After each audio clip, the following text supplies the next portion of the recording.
Les 2 minutes citoyennes, un podcast du site viepublique.fr. Bonjour, je suis Bertrand, rédacteur pour le site viepublique.fr et je vais vous expliquer les causes et conséquences de l'abstention.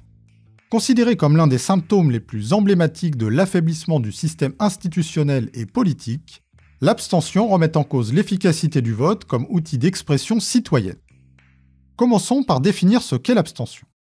L'abstention est un comportement qui consiste à ne pas se rendre aux urnes lors d'une élection, tout en étant inscrit sur les listes électorales. Quelles sont les raisons de l'abstention ? L'abstention peut être favorisée par un contexte particulier, par exemple les élections municipales de 2020 en pleine pandémie de Covid-19 ont enregistré un taux d'abstention de plus de 60% au second tour, car de nombreux électeurs ont préféré ne pas se rendre aux urnes par peur d'être contaminés. L'abstention peut être également interprétée comme le signe d'un éloignement entre les citoyens et la classe politique.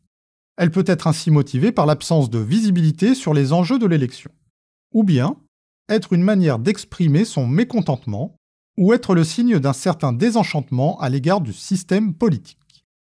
Alors, quels sont les effets de l'abstention sur l'analyse du vote ? L'abstention n'a pas d'effet direct sur le calcul des suffrages exprimés. Néanmoins, la participation ou non au suffrage est un indicateur de l'implication des citoyens vis-à-vis des enjeux de l'élection.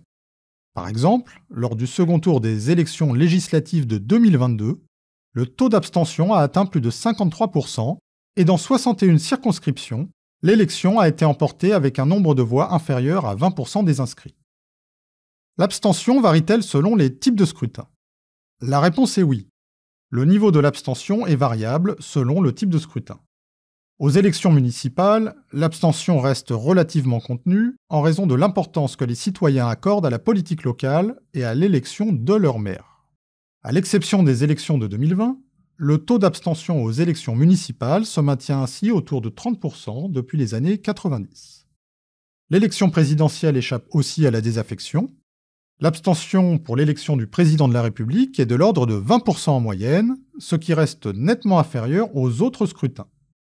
Enfin, pour les autres élections, les taux d'abstention sont particulièrement élevés. Aux européennes, ils s'élèvent en moyenne à 50% de l'électorat français depuis les années 80. C'est également le cas des législatives. L'abstention a atteint pour ces élections des taux records ces dernières années. Au second tour de 2017 et 2022, elle a été supérieure à 50%, soit 30 points de plus que dans les années 70. Vous pouvez réécouter ce podcast et toutes nos séries sur vos plateformes préférées et notre chaîne YouTube. N'hésitez pas à vous y abonner. Et pour en savoir plus, rendez-vous sur notre site internet viepublique.fr et nos réseaux sociaux. On se retrouve très bientôt. Au revoir à tous.